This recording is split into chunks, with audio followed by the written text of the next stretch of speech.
Halo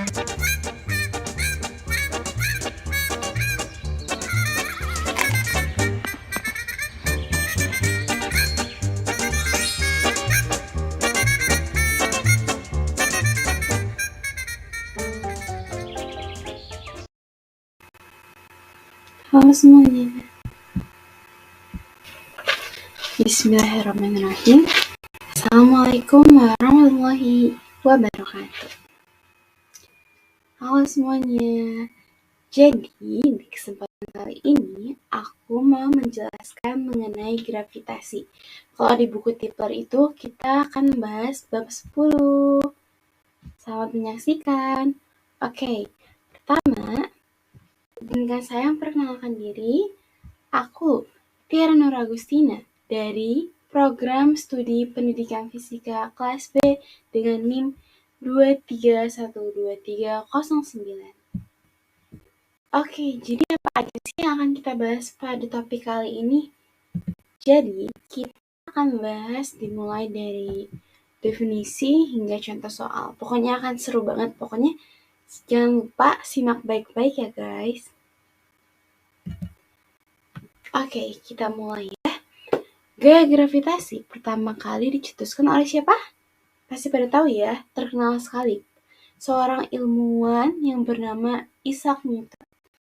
Jadi, gagasan gravitasi itu pertama kali dicetuskan oleh seorang pria yang sedang duduk di halaman rumahnya di bawah pohon apel sambil membaca buku. Lalu tiba-tiba ada buah apel yang jatuh dari pohon itu. Lalu si pria itu atau Isaac Newton itu berpikir, kok bisa sih ini jatuh? Jangan-jangan ada suatu gaya. Maka dia melakukan banyak cobaan dan akhirnya dia menyimpulkan bahwa semua benda akan jatuh ke bumi karena adanya gaya tarik bumi. Next. Oke. Jadi, secara definisi, gravitasi adalah gaya tarik-menarik yang terjadi antara semua partikel yang memiliki massa atau bobot di semesta. Nah, gaya gravitasi itu tuh termasuk ke dalam interaksi terlemah di antara 4 interaksi dasar yang terjadi pada partikel-partikel elemen. Kenapa sih bisa jadi yang terkecil? Karena gaya gravitasi ini itu sangat kecil sehingga dapat diabaikan. Juga karena kita tuh sulit untuk mengamati gaya gravitasi yang terjadi antara benda-benda dalam kehidupan sehari-hari. Walaupun misalnya massa benda tersebut tuh beribu kilo atau berjuta-juta kilo, kita itu tetap kesusahan ya. Tapi, walaupun termasuk yang paling kecil, gravitasi itu memegang peran yang sangat penting dalam evolusi kayak bintang, planet, matahari, galaksi juga lah pokoknya mah. Kenapa sih bisa jadi penting? Karena gravitasilah yang menjaga alam semesta. Alam semesta itu terus terpadu, terus berjalan, berotasi dengan sesuai porosnya. Dan juga gaya gravitasi itu bertanggung jawab atas segala semua gerakan planet dalam orbit mereka yang sudah aku katakan tadi ya. Kayak misalnya tuh orbitnya tuh di sekitar matahari, bulan yang mengelilingi planet bumi, dan juga misalnya satelit-satelit buatan manusia tuh yang mengorbitkan di sekitar bumi. Lalu kalian pernah gak sih berpikir, kok bisa sih kalau bulan itu tidak jatuh ke bumi? Ya kan? Tapi kalau apel itu jatuh ke bumi dari pohonnya. Padahal kan mereka tuh sama-sama mengalami gaya gravitasi. Penasaran gak sih? Nah, pertanyaan ini akan bisa kita jawab jika kita memperhatikannya sampai akhir. Jadi kalian harus memperhatikan aku baik-baik, oke? Nah, kita awali dengan hukum-hukum Kepler. Hukum Kepler itu dikemukakan oleh seorang ilmuwan juga yang bernama, ada yang tahu nggak siapa tuh? Ada tuh di judulnya ya, di subbabnya. Oke, betul ya, sama Johannes Kepler. Terbagi menjadi tiga poin. Yang pertama itu hukum Kepler 1 yang berbunyi, semua planet bergerak pada lintasan elips yang mengitari matahari di salah satu fokusnya. Nih, pada dasarnya, hukum ini tuh menjelaskan bahwa lintasan di tata surya berbentuk elips, di mana elips itu memiliki dua titik fokus. Nah, titik fokus itu apa aja sih? Yang pertama itu ada titik perihelium. Perihelium adalah titik terdekat dengan matahari.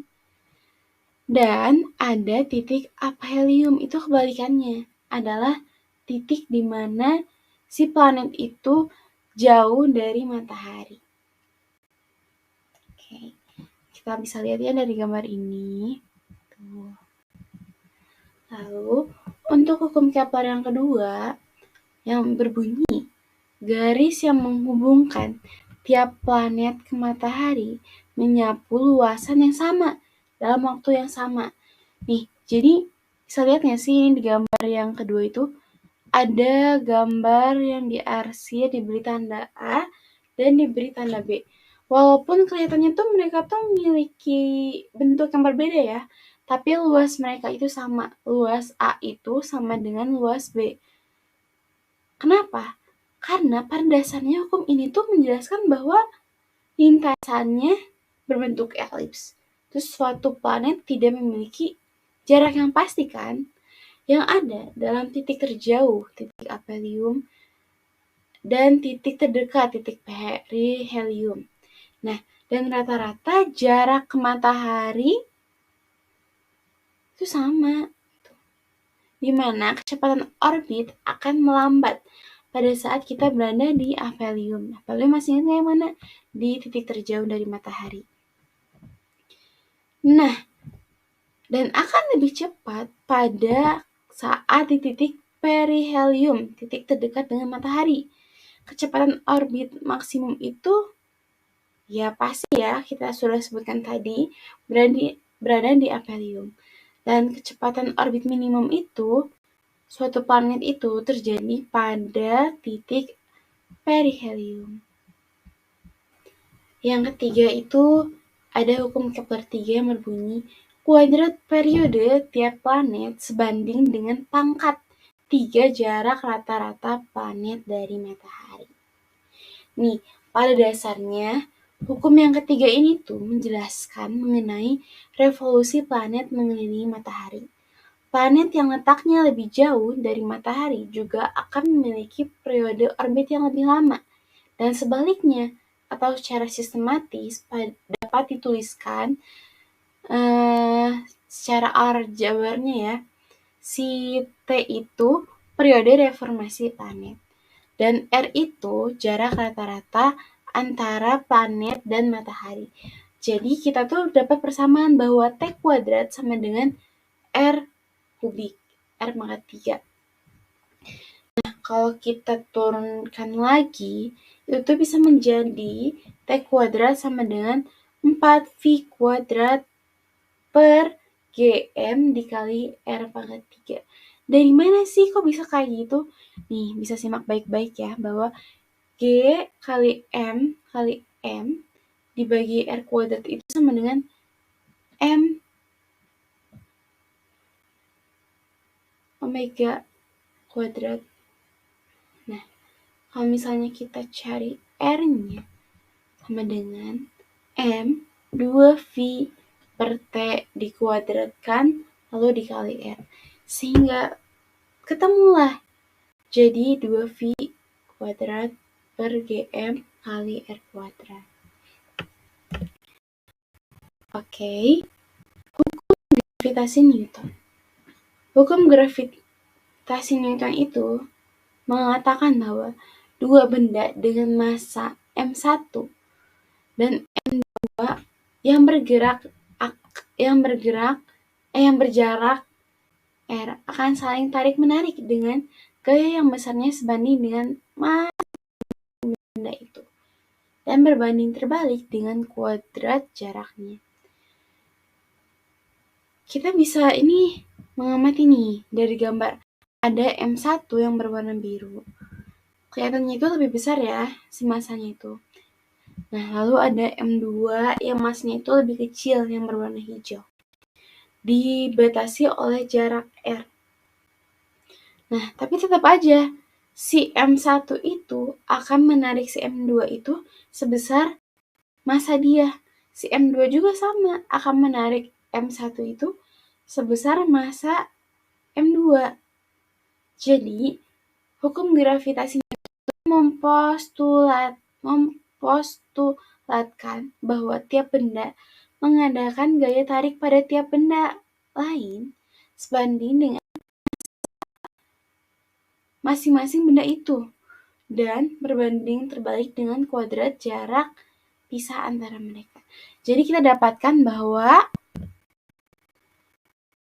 dengan G kali M1 kali M2 dibagi R2, di mana F itu kita tak ketahui bahwa menjadi gaya gravitasi yang satuannya Newton, lalu G itu konstanta gravitasi, dan M1 itu masih beban pertama dalam satuan kilogram, M2 itu masih beban kedua dalam satuan kilogram juga, dengan R itu jarak R kecil dengan jarak antara pusat kedua M1 maupun M2.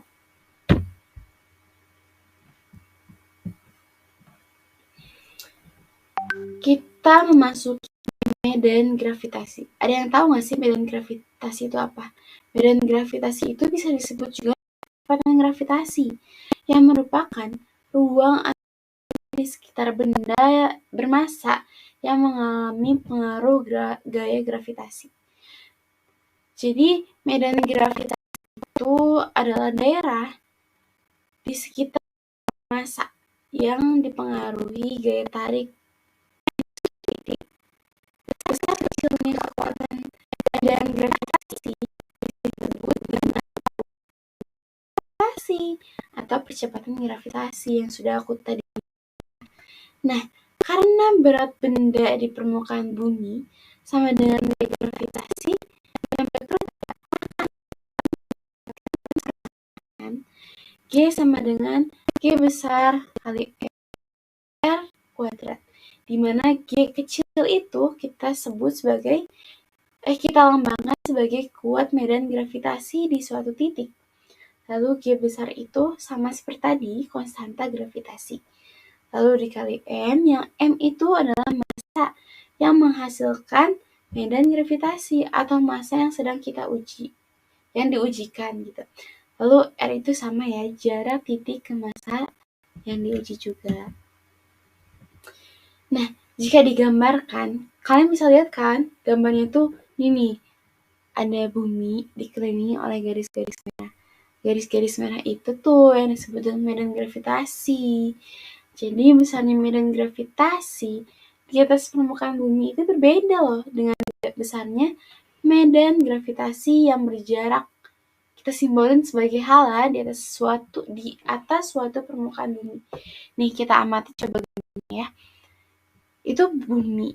Lalu ada banyak garis-garis merah yang mengelilinginya. Nah, garis merah yang paling dekat dengan bumi itu berarti dia itu mempunyai besar medan gravitasi yang tinggi dibandingkan dengan si garis merah terujung nih, terjauh dari luar. Gitu, beda ya guys, nggak sama. Nah, buat lebih jelasnya aku tuh mencari ya tabel perbandingannya. Nih, diketahui bahwa kalau ketinggiannya itu di atas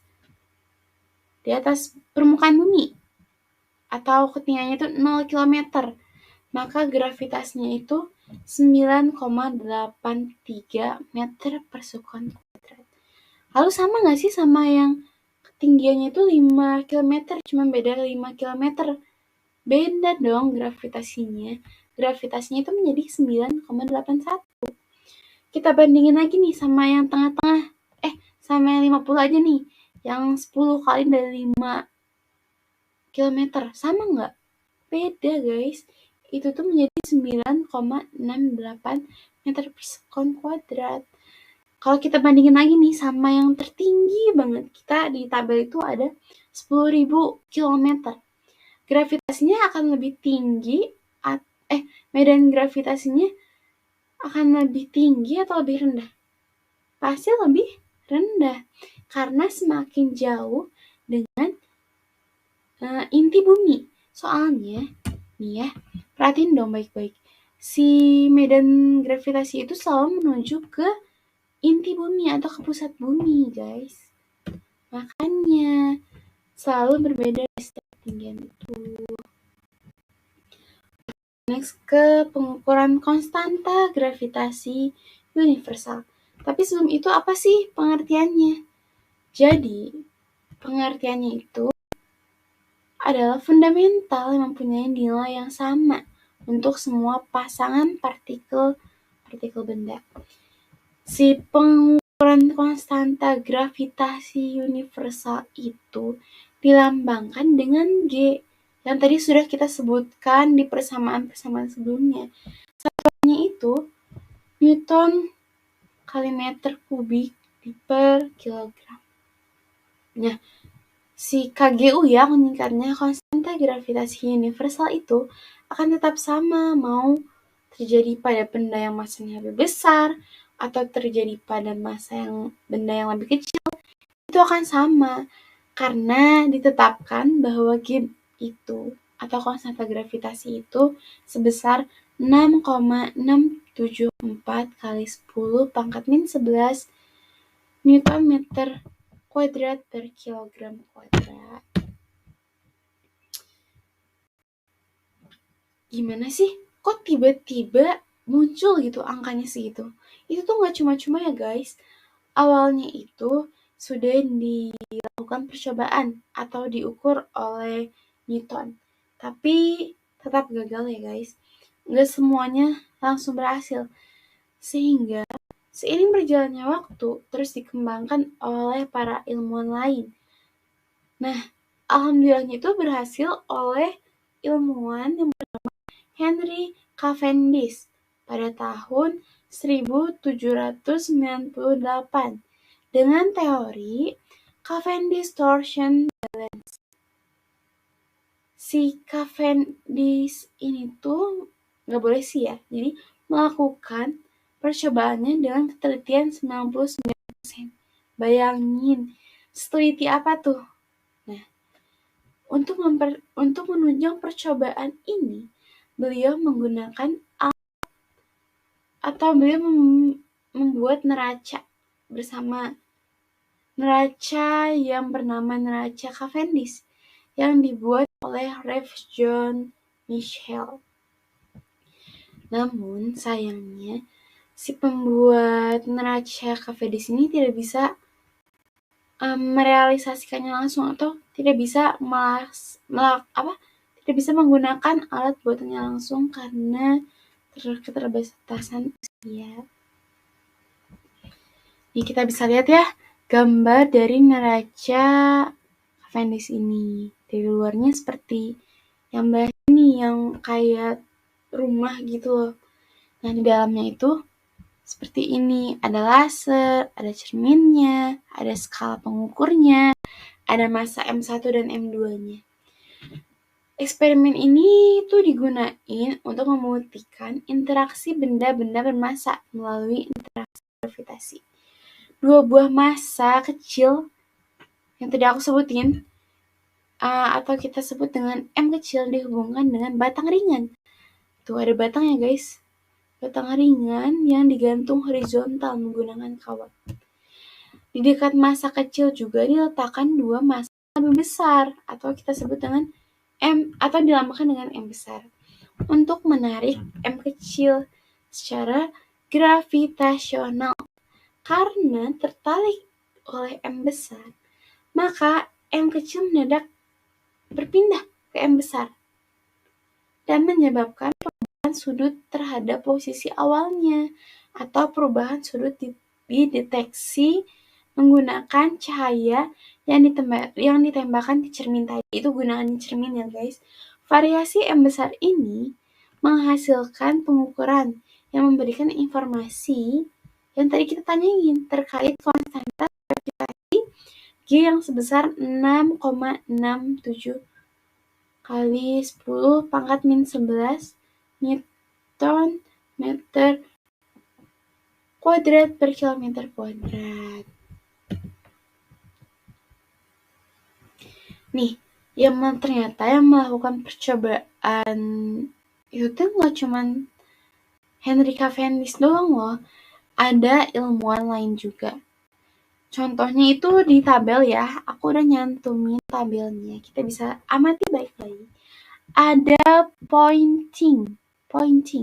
Pada tahun, dia itu melakukan percobaan pada tahun 1891 dengan metode timbangan biasa dan menemukan hasil pengukuran G-nya itu sebesar 6,698. Ya walaupun berbeda tapi tidak terpaut jauh ya jaraknya gitu. Nah, karena seiringnya perkembangan tahun, perkembangan zaman, maka berkembang juga kan suatu teknologi dan kemodernannya. Nih, contohnya ada Hale. Pada tahun 1930, beliau mencoba dengan metode timbangan teori dan periode dengan menggunakan tiga jenis yang berbeda. Yang pertama itu dengan emas. Lalu dia menemukan hasil 6,678. Terus dengan platinum, beliau menemukan hasil 6,664 dan kaca dengan 6,67 Newton meter kuadrat per kilometer kuadrat. Nah, jadi beda-beda ya guys. Cuman para ilmuwan itu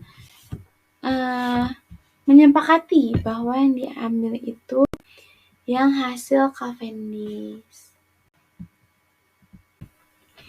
Nah, selanjutnya kita tadi mengenai massa gravitasi dan massa inersia. Massa gravitasi adalah sifat benda yang bertanggung jawab terhadap gaya gravitasi yang dikerjakan pada beban lain, disimbolkan dengan mg. Sedangkan massa inersia itu adalah sifat benda yang merupakan ukuran resistansinya terhadap percepatan. Semakin besar massa inersia, maka semakin besar juga massa gravitasi yang dihasilkan. Dan semakin kecil massa gravitasi, maka otomatis si massa inersianya juga kecil. Lalu kita masuk ke lepas dari bumi. Apa sih maksudnya? Itu bisa dimaksudkan juga dengan kecepatan lepas. Adalah kecepatan ketika energi kinetis dan energi potensial gravitasi suatu objek adalah nol, di mana kecepatan yang dibutuhkan untuk terlepas dari medan gravitasi tanpa dorongan lebih lanjut. Ditinjau suatu benda ya, misalnya bermassa m yang dilemparkan dengan kecepatan v, maka diperlukan kecepatan minimum f0-nya agar dapat lepas dari gravitasi bumi atau radius bumi yang disimbolkan dengan R. Untuk menyelesaikan hal ini perlu disiapkan titik awal di permukaan bumi dan titik akhir yang tak berhingga. Maka konservasi energi mekanik menghasilkan FL. F lepasnya sama dengan akar 2Gm per L atau bisa dengan F lepas sama dengan akar 2GR, di mana si M itu adalah massa bumi, R itu jari-jari bumi, dan G kecil itu percepatan gravitasi bumi. Oh ya guys, ini tuh beda ya, G besar sama G kecil itu harus ingat, beda artinya. Dan G besar itu ketetapan umum gravitasi atau konstanta gravitasi. Nah, kita akan next ke energi potensial gravitasi. Energi potensial gravitasi adalah energi yang tersimpan dalam benda karena benda berada dalam pengaruh gravitasi. Terus samaannya EP gravitasi sama dengan min G M besar kali M kecil dibagi N, di mana G itu konstanta gravitasi yang nilainya 6,67 kali 10 pangkat min 11, dan M besar itu massa planet, lalu M kecil itu massa benda, dan R itu jarak dari pusat planet. Penasaran gak sih kenapa tandanya negatif? Itu tuh artinya diperlukan sejumlah energi atau benda dari massa benda untuk mengalami gaya gravitasi menuju pusat planet. Lalu ada juga tuh katanya medan gravitasi sebuah kulit bola. Medan gravitasi kulit bola uniformnya bermassa M besar. Di titik luar kulit massa dengan medan yang disebabkan massa titik M di kulit itu. Medan gravitasinya pasti 0. Sehingga kita dapatkan persamaan bahwa EK plus U. EK itu apa sih? Kalau EK dalam bola itu setengah MV kuadrat. Kali U-nya itu yang tadi. Yang rumus EP gravitasi itu kita bisa tulis dengan U juga ya guys. Nah, dijumlahkan sama dengan 0. Maka kita peroleh F0-nya sama dengan akar 2GM dibagi R. Tapi guys, untuk gravitasi yang diungkapkan oleh Newton itu, banyak ilmuwan bahkan itu tuh belum sempurna guys. Jadi, Einstein, siapa sih yang gak kenal sama beliau? Itu tuh menyatakan bahwa apa yang kita lihat sebagai gaya gravitasi dan gerak benda, misalnya planet ya, misalnya planet gitu, dan benda lainnya gitu, karena gravitasi sesungguhnya itu diakibatkan oleh kelengkungan ruang waktu akibat keberadaan benda bermassa. Nih, perhatiin dari gambar yang aku cantumin. Einstein itu menyatakannya seperti itu, adanya kelengkungan ruang waktu. Kan ada yang pernah nonton Interstellar tuh pokoknya. Nah, si teori gravitasi ini pada abad ke-2000 itu merupakan pencapaian terbesar. Kenapa? Terus terbesar di bidang apa ya? Pasti di bidang fisika lah. Karena teori ini dipublikasikan di tahun 1916 dan menjelaskan bahwa apa yang kita lihat itu sebagai gravitasi dan gerak benda sesungguhnya itu kelengkungan ruang waktu. Ruang waktu terjalin kan tak terpisahkan ya, membentuk dimensi 4. Jika dibayangkan, kita membayangkan nih bahwa ruang waktu sebagai lembaran karet. Maka ketika terdapat benda masit, maka lembar ruang akan melengkung mengikuti geometri benda masit tersebut. Karet atau jaring lah, jaring buat buah itu loh, kalau misalnya kita kasih beban di atasnya, otomatis akan melakukan kelengkungan sesuai dengan beban yang kita kasih juga kan. Nah, kayak gitu maksudnya tuh.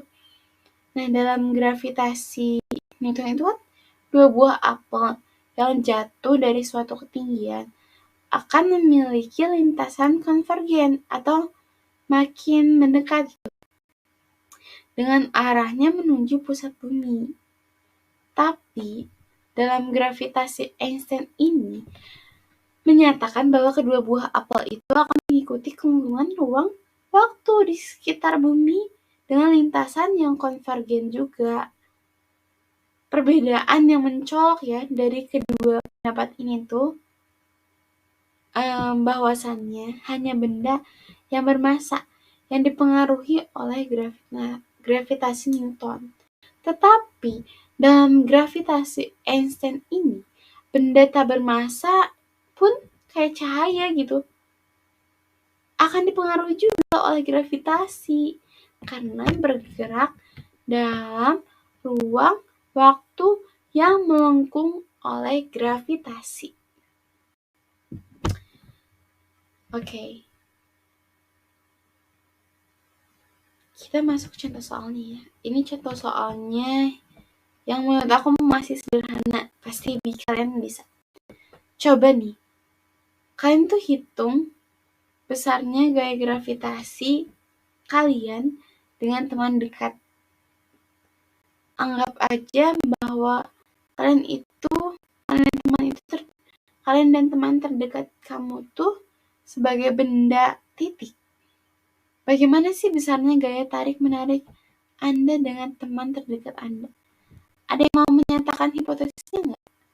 Kalau menurut aku sih, ada ya. Cuman karena saking kecilnya, itu tidak akan berpengaruh apa-apa. Kayak misalnya aku sama teman aku nih, kita tuh berdekatan. Nggak akan saling tarik-menarik sesuai dengan konsep yang tadi. Ya nggak? Karena apa?